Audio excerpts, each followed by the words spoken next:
Hi everybody, welcome again to another program of Yeshiva Classroom, shedding light on the beautiful divinely given Torah that was given to the Jewish people in front of 3 million Jewish people who stood there. And the theme that we're going to talk about today is God's covenant, what Jews agreed to, what the Jews agreed to regarding God's covenant with the Jewish people. So where do we begin? Where do we begin? You know, God wanted an oracle, so to speak, a contact on this planet Earth with individuals so that they should not go astray. You know, you can't drive a car in a 10-mile-an-hour speed limit zone going 100 miles an hour. And that's what it is with God. God wanted the order.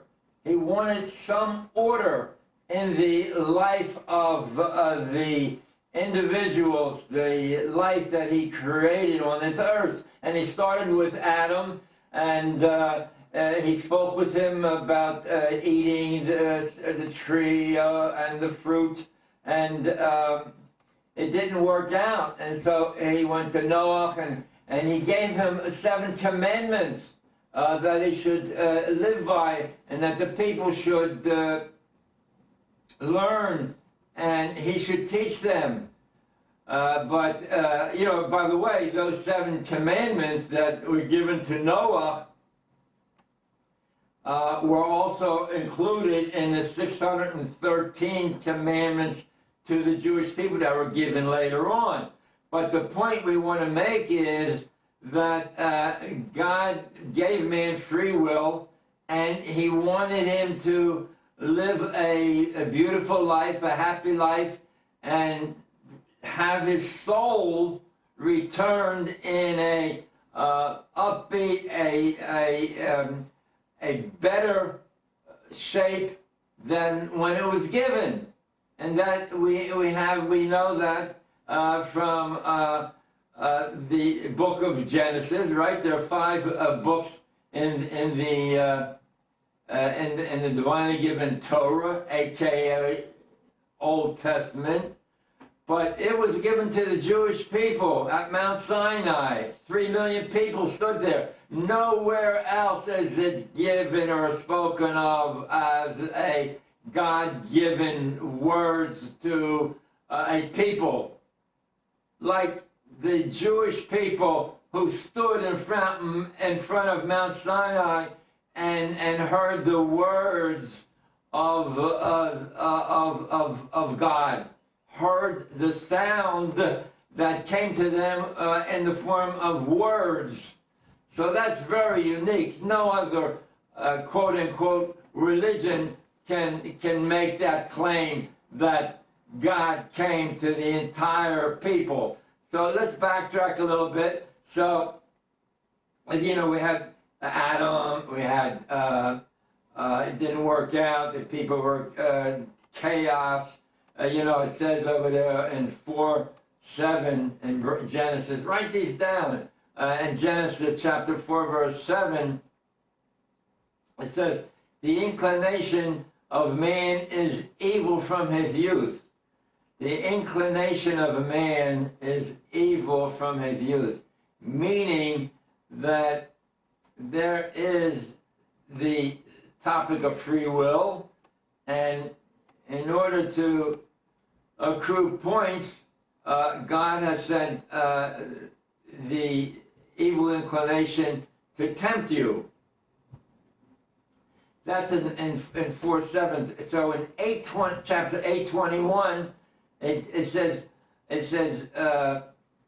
sin crouches at the door. Its desire is for you. Sin crouches at the door. Its desire is for you. And just like the door, if it opens up a little bit and you walk in, the evil inclination is right behind. Sin crouches at the door, and its desire is to you. It was created for a purpose of making man, the soul of man, better when it is returned to God. And that's the sweet savor that we have on the korban, on the offerings, that the offering is, in, so to speak, a part of ourselves, that we want our souls to, just like the animal that represents us, that soul should go up. And a sweet savor to God, and a sweet smell, a sweet disposition that God will be able to enjoy. So that's the story. But the 7 mitzvahs of Noah which are included in the Bible, in the Torah, the divinely given Torah, is one that you should not make or worship idols. 2, you should not blaspheme the name of God, the creator of heaven and earth, the God of Abraham, Isaac, and Jacob. And you should not blaspheme, but with all due respect, have respect for it. And then the others that was given to Noah were should not kill, you should not commit adultery, you should not steal, and the last 2 is the commitment to set up courts of law to judge between right and wrong. And the last one is kindness to animals. Those 7 mitzvahs, those 7 commandments that was given to Noah, hopefully he would be able to fight the evil inclination and thereby earn holiness points, soul food, soul. You say, what is a soul? They operated on people and they couldn't find a soul. I'm going to give you a test like I gave you in a previous tape 472, that when you do a good deed, when you visit the sick and the dowering the bride and accompanying the dead, because it's a chesed shalem, if you're not going to get paid back for doing such a commandment, and doing all kinds of good deeds, you feel good. The deed that is equal to all of the previous ones that I gave is the learning of the Torah. Talmud Torah keneged kulam. That's equal to all of the previous deeds. So it didn't work out with Noah. The sin creeped in, crouches at the door, and as soon as it opened, it ran to do evil. So you feel your soul when you do those good deeds. That's a feeling. What is it? Your gut, your stomach, your brain. That's your soul. S-O-U-L. And those deeds that you do are the deeds that accumulate to God, to you, and you give them over to God. You report, you hand over to God at your demise after 120 years, and that sweet savor that comes out, that God is so happy with those people who have weathered the storm and, so to speak, and came through with passing marks. Rabbi Chaim Luzzatto says 70% mark is passing.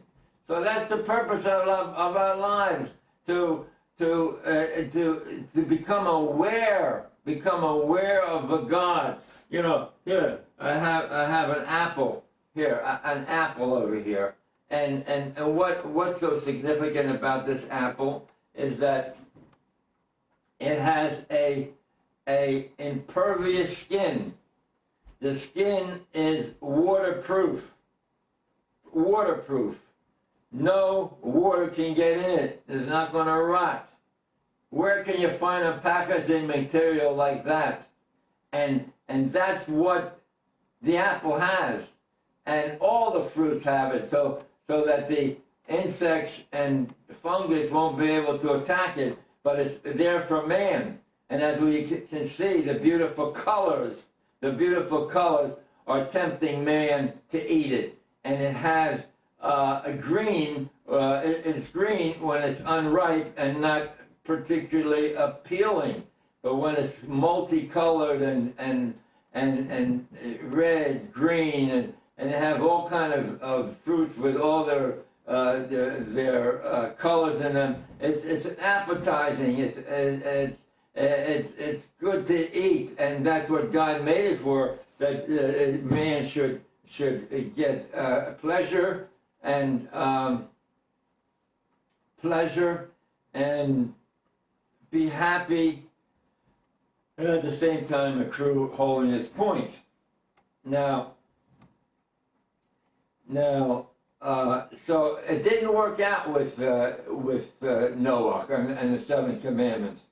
The temptation, the evil inclination, just overpowered the descendants of Noah, most of them, and we see right away they built a tower of Babel, the Tower of Babel, where they wanted to attack God and reach up to heaven and to be his equal, not getting the knowledge that the purpose of this world and life is to live a life of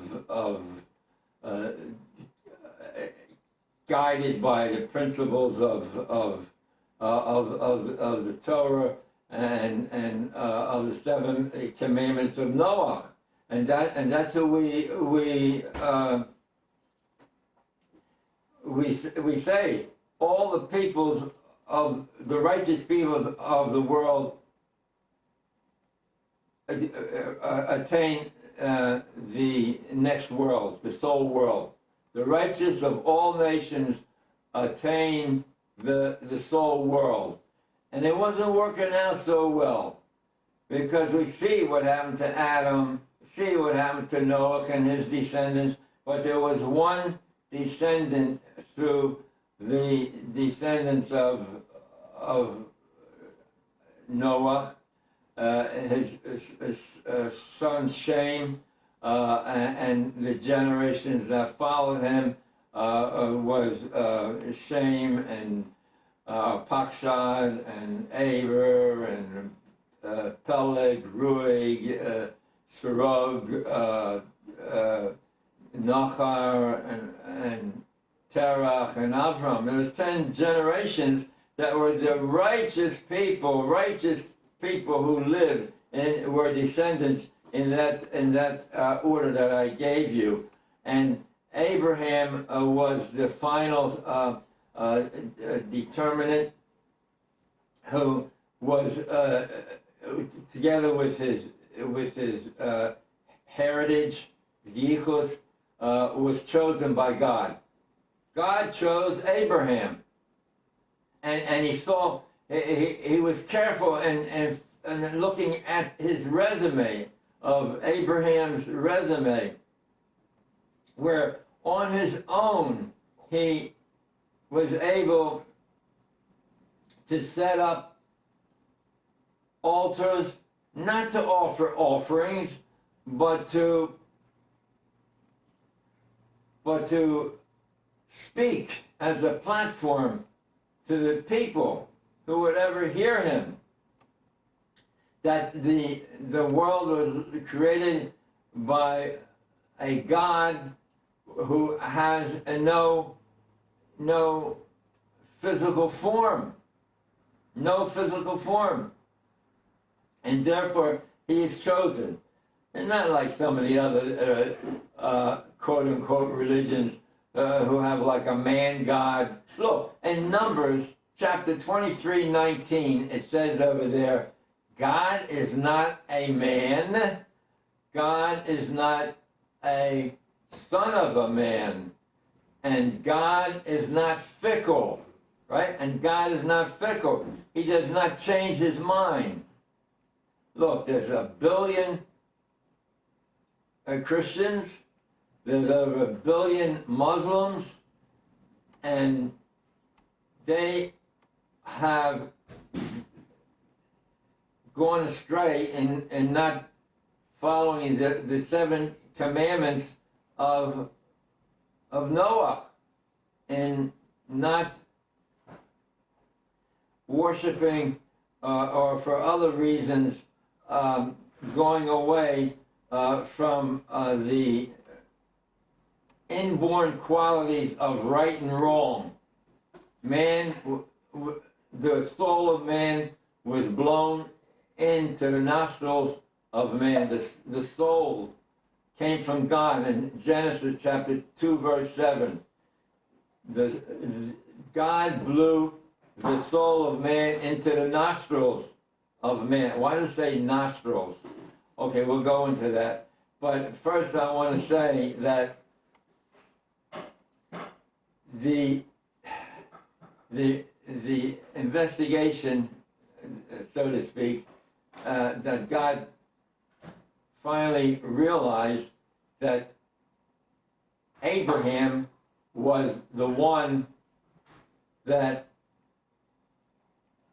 he should be directed to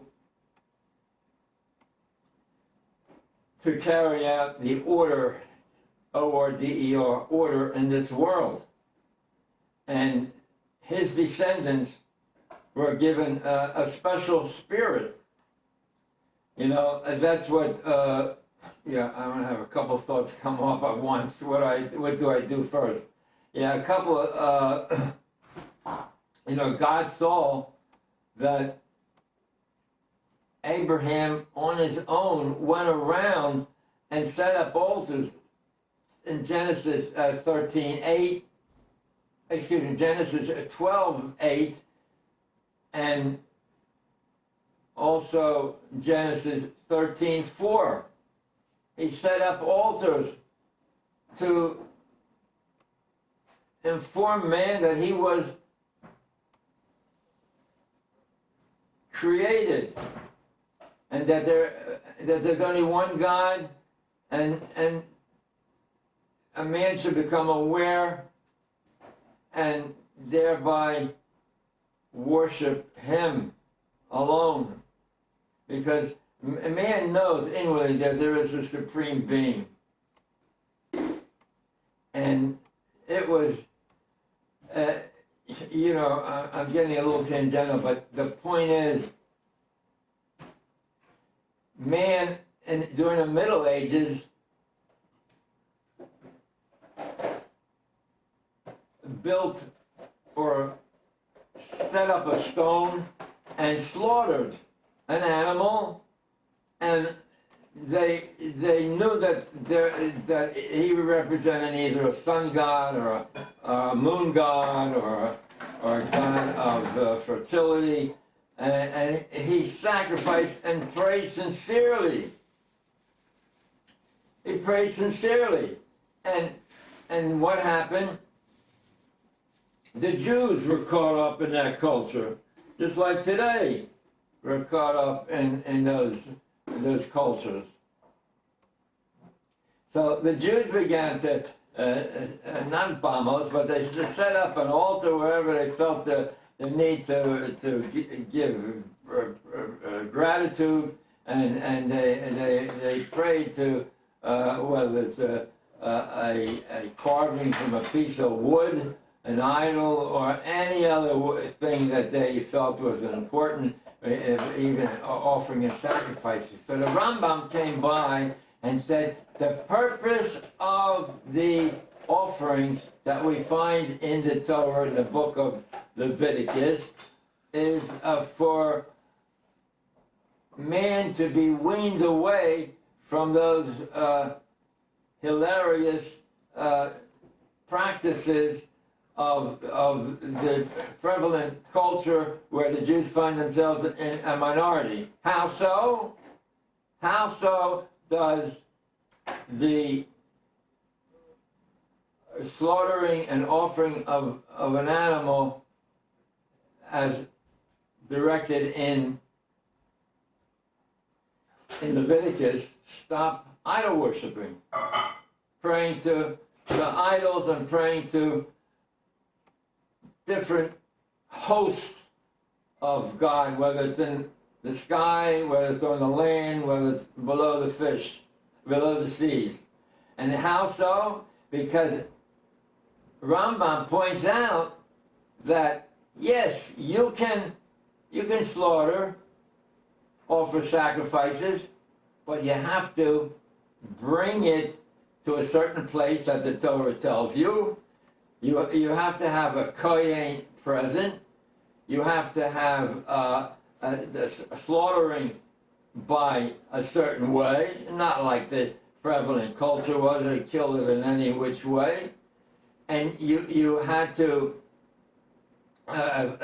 acknowledge that the blood is life and put it on the altar, and you got to walk it from the altar to the place, and to realize that you're going close to God, and also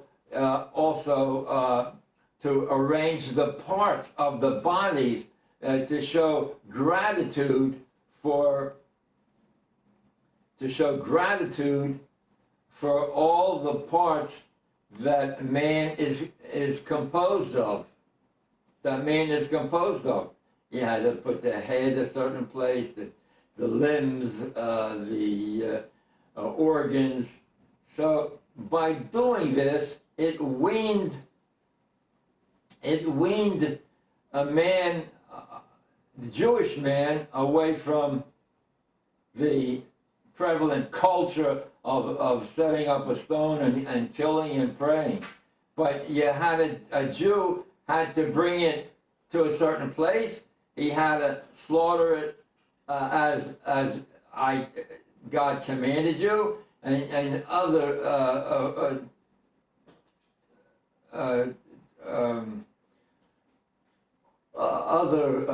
rulings that the book of Leviticus gives when you slaughter, that you give when you slaughter. So that the sweet savor of the smoke goes up into the heavens, where God, so to speak, enjoys that sweet savor, meaning that the soul has grown significantly than when it was first given. Because over there, we only have 24 written books of the Bibles, and Ecclesiastes, or in Hebrew, Koheles, says in 12:7, the soul returns to God who gave it. The soul returns to God who gave it. So that's what we want to do in our lifetime, to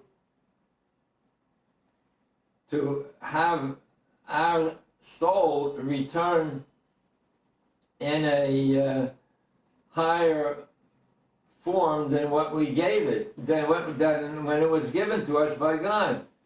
So those are significant, and those are significant points that Shlomo points out. While I'm on the book of Koheles, let me speak about the famous words that is given. It says over there that in the book of Ecclesiastes, or Koheles in Hebrew, says over there that there's a time for birth, there's a time for death, time to plant, time to uproot. What is it talking about over there? It's talking about the times when for instance, an infant is born, and we see the miracles that happened, that resulted in his birth, or we see a seed growing into a plant, time to plant, time to uproot. These are all significant points that King Solomon pointed out to us. Pointed out one of the 24 books that we are to live by. Those are our thoughts, God's instructions to the Jewish people, to live by them. But the Gentile only has 7 commandments. All nations of the world inherit the world to come, right? So he has 7 commandments. Look them up. Get a book by a Bible by Art Scrolls. Don't get any of these Mickey Mouse Bibles that they put in your room or in the hotel. Go for it. Spend a little art, A-R-T, Scrolls. Look it up on the internet. Get a Bible. Get one with the 24 books including the Tanakh, right? There are 24 written books of the Bible. And so it's interesting to note that when the Bible was given at Deuteronomy 31:24, check it out. See if I missed a point or so. Check it out. Deuteronomy 31:24. God dictated the Bible to Moses. Moses wrote 12 copies of it, gave it to each of the tribes, and one copy he kept with the Kohanim, the priests. One copy he kept with the priests. And that, you know, look, the Jews were in the desert for 40 years. For 40 years they were in the desert. They were learning. That was the yeshiva Lamala. That was a yeshiva where they learned. And to help them, they had the book of the Midrash. And that helped explain some of the points that we might have misunderstood or not gotten, and the Medrash will enlighten us. But after a while, in the next generation, so to speak, in generations, they came up with the with the Mishnah or the Zohar. The Zohar. There's another book that those generations compiled because they shed light that maybe was not included in the Medrash that preceded it. You had the Medrash, the Zohar, and you have the Mishnayos, right? And 70 Common Era, CE. Jew is not to speak only in Common Era, CE, and BCE, before the Common Era. So that's significant. But the point is that we are trying to get our soul back to where it originated in a higher form. Now, as I said, the Gentile can do the same thing with only the 7 mitzvahs, the 7 commandments of Noah. Look, it's in the Bible. The first book of the first chapter is Genesis and Bereshit, and then came Noah. So you can look at the 7 commandments that he was given. But God knew, look, what happened over there? Yeah, I'm stepping ahead of myself here. What happened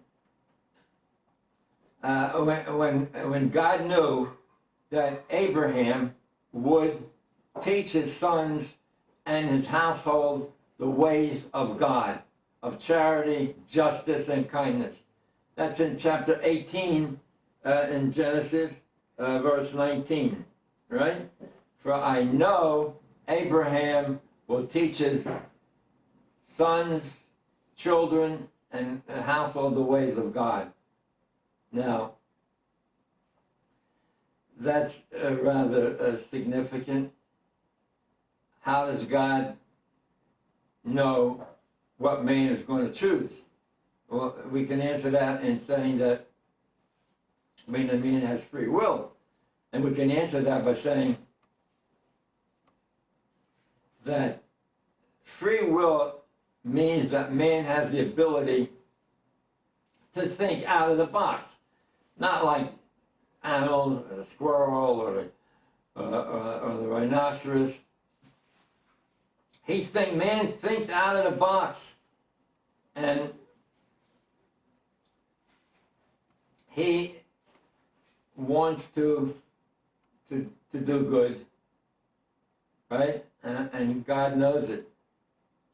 So God knows he's going to do good in the future, and he's going to make a contract, a covenant. He's going to make a covenant with the Jewish people, with Abraham's descendants. And the covenant that God made was that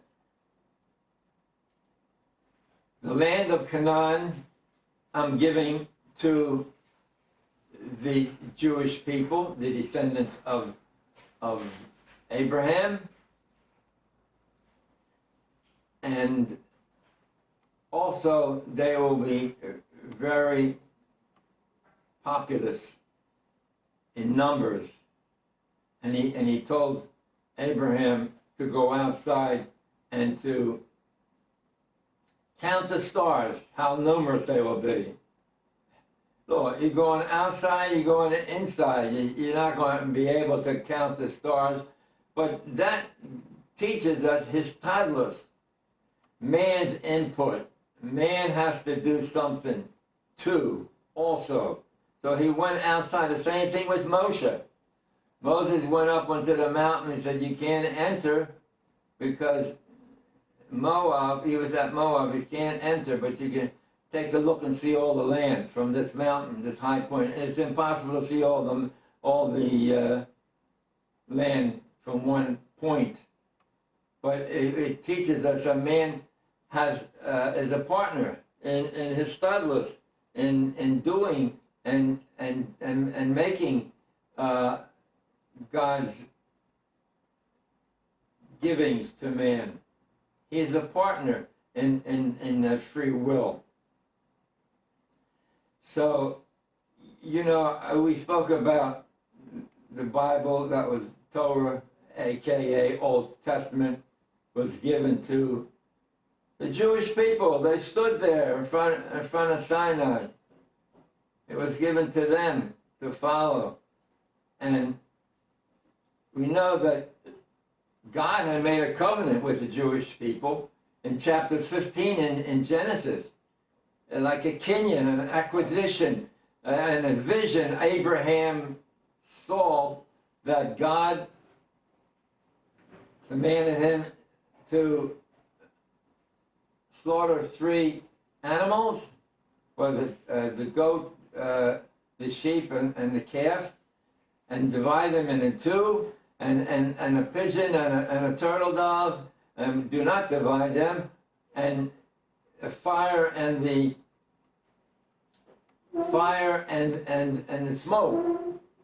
Fire is God, the burning bush, fire on Mount Sinai, and fire that Nadav and Avihu, that fire came down and consumed their sacrifices, and also He consumed them. Fire represents God, and a burning furnace represents the Jewish people giving korbanos, the sweet savor that God enjoys so much from His creations. So what pops into my head now? So we're going on the way, and after 400, God said that your people will be mistreated for 400 years. Why mistreated for 400 years? If God picked them to choose what to spread God's name and God's power and God's all with all. Why suffer for 400 years? I'm going to leave that for you, audience, to ask your rabbi to explain why they should suffer for 400 years and they should go out with great substance. So God made that covenant, and the sign of this covenant is that every male should be circumcised at 8 days old, and we still hold that practice. Even though we've been exiled from one country to the next country, there are certain things, certain teachings that we will set up, that the Spirit of God has put in us, that no matter where we are or what we have, we'll still set up an educational system. Is it no wonder that we have so many people coming to convert to Judaism from the nations, although you can do it with seven mitzvahs. And when I'm talking about converting, I'm not talking about these Mickey Mouse reform, conservative, reconstruction, all these kind of reinventing, improving the wheel. We don't need them. They die out by the wayside. But an orthodox, whatever that means, orthodox, you want to convert, you got to go in the ways of the teachings of the Torah, because it says over there. I get so many sidetracked points. It says over there, the Egyptians enslaved us for 210 years of hard labor. Yet, all in all, we allow, the Torah says, we allow the Egyptians to convert to Judaism. And many did so. But Amalek, who was evil, and also did an evil act in that he horrifically killed the weak and the stragglers and the infirm people who left Egypt. And one time he did it, maybe twice.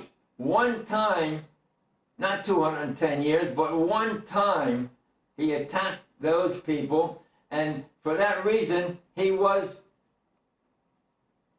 name was to be blotted out forever. Whenever the name and descendants of Amalek are brought to fore, we're to block them out and blot them out and not have a remembrance. So there's the kasha. There's the kasha that you have right in front of your eyes. That what is the kasha? The kasha is, how come 210 years they can re-enter? That's Egyptian goyim, and Amalek, those descendants, their name has to be blotted out. That's the kasha. You feel good when you get a kasha, right? What's that feeling, right? We said that's your soul accumulating good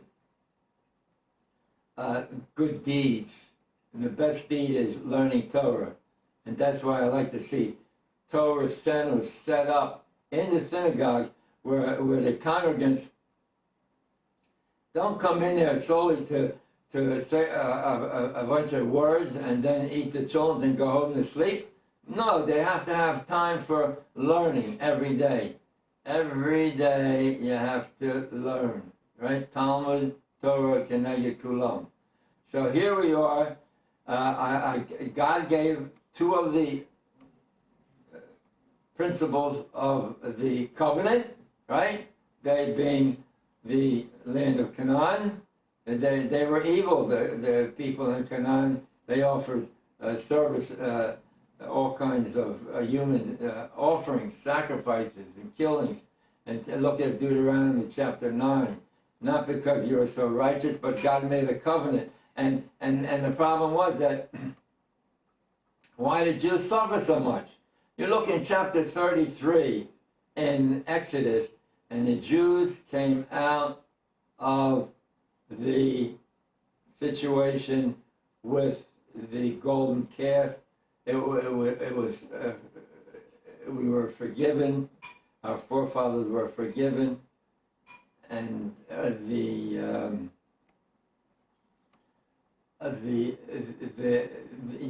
we pray and I'll go over this part in the Torah every fast day when it says Vayachel, and the Jews were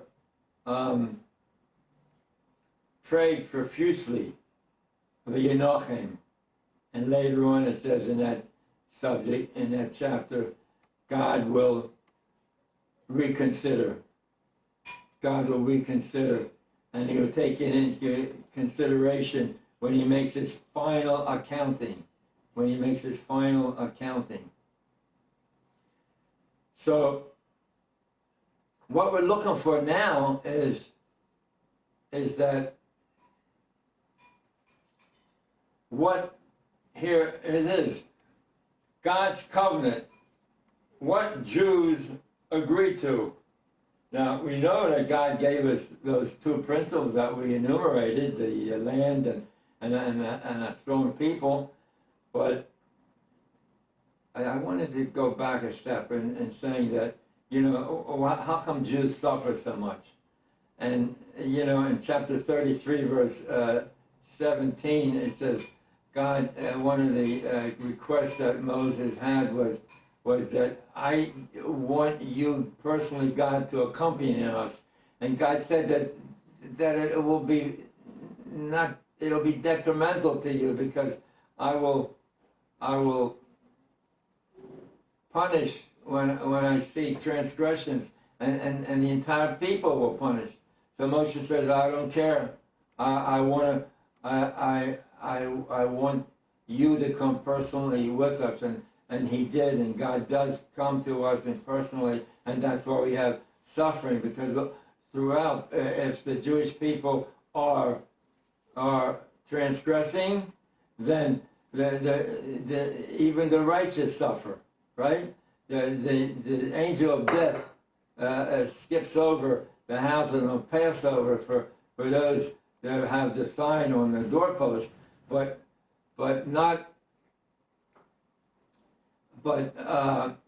another time he does not skip over. All Jews are equal, whether they're observant or not. So what happened? God said to them, to complete the covenant, I want you to do the following.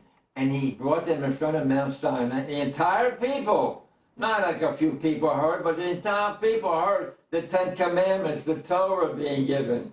And then he said, Ve'ele mishpatim, and included, and ve'ele, and these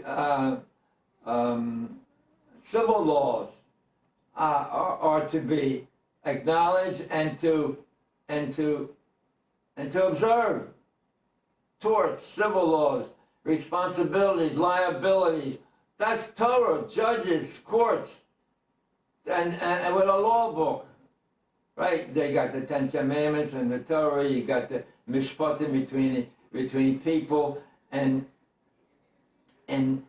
chapter 20, 21, 22, 23. Do not accept an evil report. Do not extend your hand to the to the evil, listen to a person who has a grievance, and don't go after them. The majority that are bent on destroying this grievance, but listen to him. And then in 24 it says set up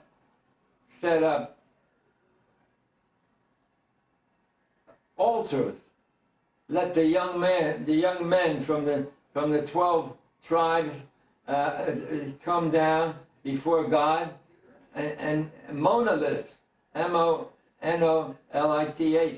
monoliths were set up, and the young men, that's before Levi took over, then the young men set up korbanos, offerings, and they ate and drank with the vision of God present. They saw the vision of God, the korbanos, eating and drinking, and God was happy, and so we were happy when we had the korbanos. That's in 24. So then it says over there, look at chapter 24 in Exodus. What does it say over there? It says over there in 24, Exodus, that say all of these things. God talking to Moses. Say all of these things to the people assembled. And there were Gentiles there also who came out when they saw all the miracles that was done on behalf of the Jews. And read it to them. And he read it to them. And then he said, write it in a book, Sefer HaBris, the book of the covenant. This is included in the covenant. The question, God's covenant, what Jews agreed to. What the Jews agreed to. And that's in the book of the covenant, Sefer HaBris. That was later incorporated into the Torah. But the point is, that's the covenant that God made. He gave us 2 points, and we gave us, and we will observe the other points that we just mentioned, right? And that's what it says in chapter 24. And what did Jews answer? Na'aseh v'nishma. We will do and we will learn and understand. That's what it said. That's what it's incumbent on us. Well, I'm way far removed from that generation. Oh, but you're not, because it says every day in the davening, emes v'yatziv, all those beautiful words that was given to us at Sinai are part and parcel of the succeeding generations. Because Isaiah, that we said, every day, the book we quote, it says, the spirit I put into you and the words I put into your mouth should not depart from now and forever. That's the Jewish people. So who doesn't want to become part of the Jewish people in the correct way? Who doesn't want part of that spirit? Again, we say it every day in the morning davening, Uvala Sion. It said, the spirit that I put upon you and the words I put in your mouth shall not depart from you, your son, your son's son, for all the Jewish people from now and forever. We say that every day.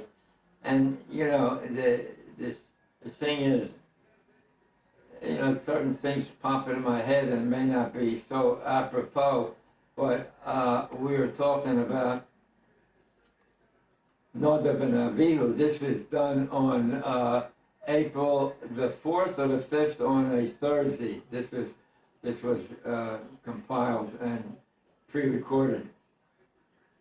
So, in that Sedra Shemini that we read, this coming that Shabbos coming, it says Nadav and Avihu were stricken with a strange fire because they had an idea that let's improve on something that God gave us. And they offered strange fire, and fire entered their nostrils, and they were killed. There's another kasha. But how about Moshe? Moshe came down the mountain with the stone tablets, and he saw the people cavorting around the golden calf, and he threw them down and broke it into pieces. By the way, those broken pieces, are in the ark, in one of the layers of the drawers of the ark. So how come Moshe was not? He went out of script. He wasn't supposed to do that. He wasn't supposed to break the tablets. That's the kasha. So that you feel good about, right? It's a stira. It seems like a something that's not the same. And the answer is that Nadav and Avihu were koyanim. They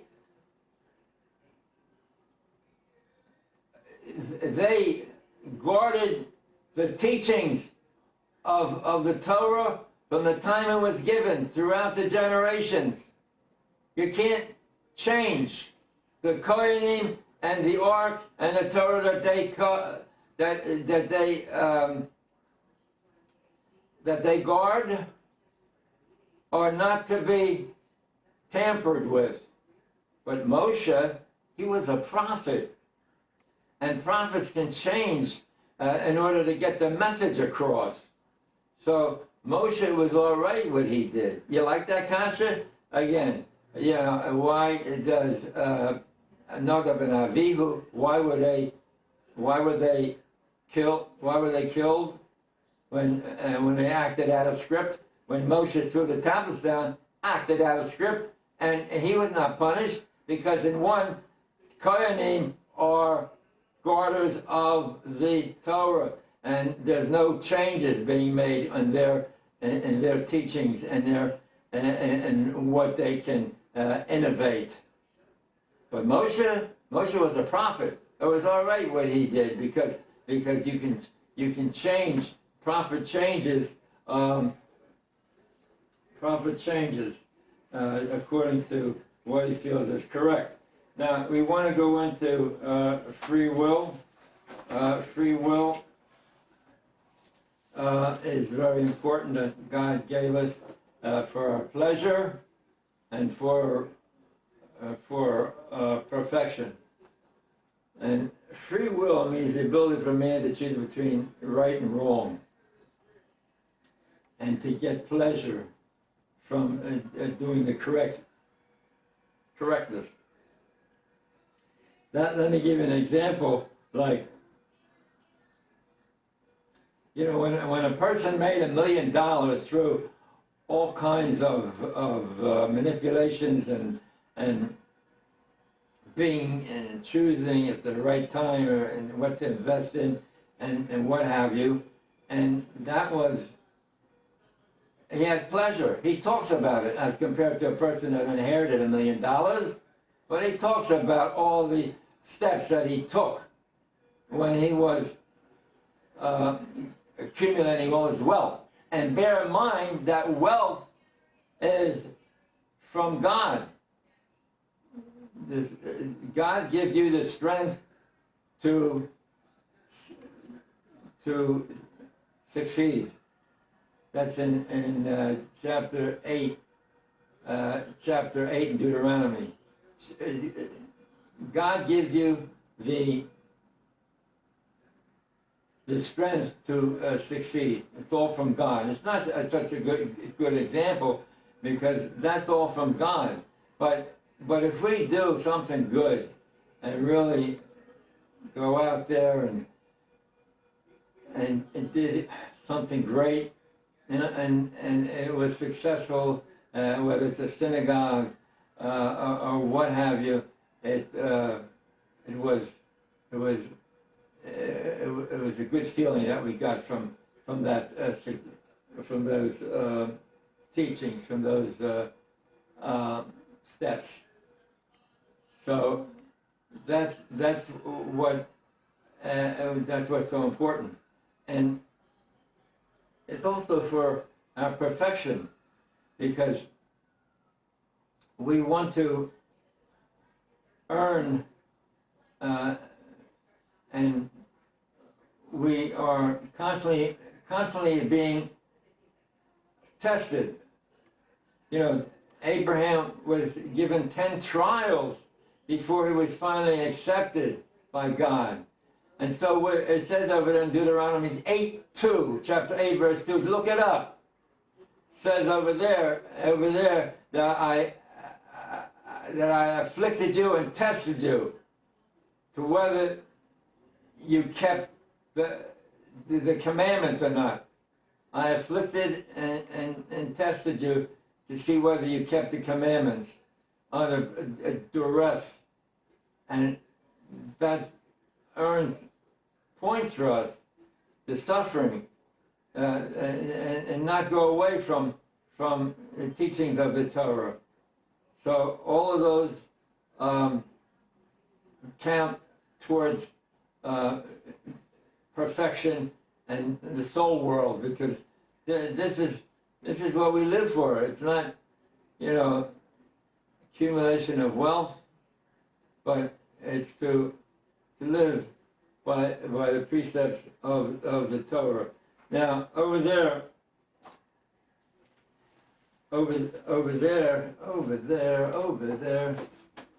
the dusty truck, the caissons go rolling along. Look, when it talks about anti-Semitism, anti-Jewish, that's the top reward? Subtly and persistently, it's the BBC. BBC World News.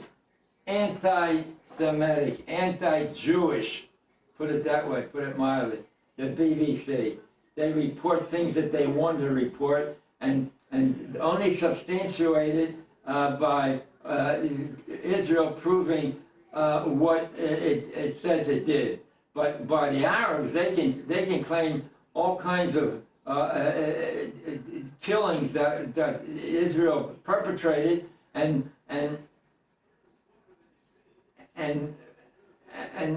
they ascribe that as God-given words.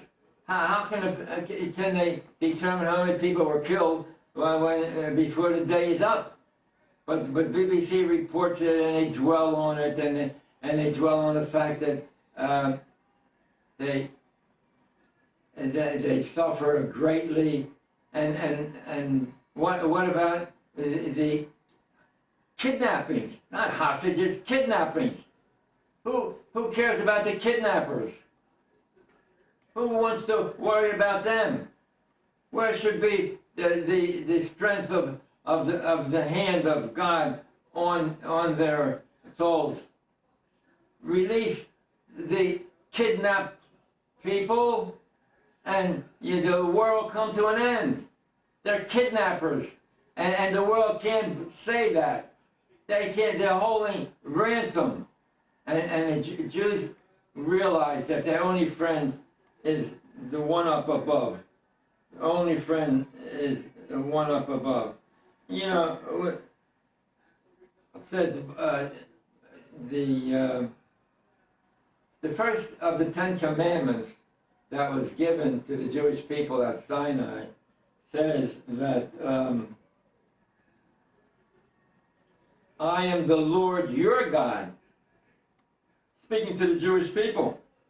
The Lord your God, who took you out of the land of the house of Egypt, from the house of bondage. God performs miracles on this world. He takes part in bringing out the Jewish people to be, I am the Lord your God, who took you out from the house of bondage to be your God. And that's the God that we have. All the other things that they say they got from wherewithal, if they want to believe it, want to believe those epiphanies. But with the Jewish people, they stood 3 million in front of Mount Sinai, and they saw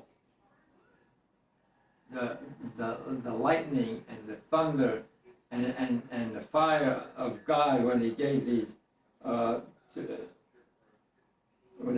these teachings over. So those are some of the things that we want to implant on you. And I want to urge those listeners to call me or to sit with a friend and review this tape. Sit with a friend and review this tape, because I see we're running out of time. So there's a lot to talk about, but I wish you all the best Pesach and thank God, pray sincerely, learn. Talmud Torah is equal to all. So with that, I'm going to close. And remember what this famous sage Hillel said. We didn't even go over a time for Talmud. Talmud says, but you can buy this English Talmud at 718-921-9000. 718-921-9000. Or get it at the bookstore, Z. Berman, or any, so you can learn on yourself. Let art school be a rabbi. With that, I'm going to end with the famous words of Hillel, which says, if I am not for myself, who will be for me? If I am only for myself, what am I? If not now, when? Start reading, learning, do this, etc. Everybody's on a different level. Send this tape, get a friend to listen to it also, because it has a lot of very good material in it. With that, I want to wish you a kosher, ha-kosher Pesach, and all the best that we should continue in fighting ignorance and bringing God amongst us. With that, I wish you all the best.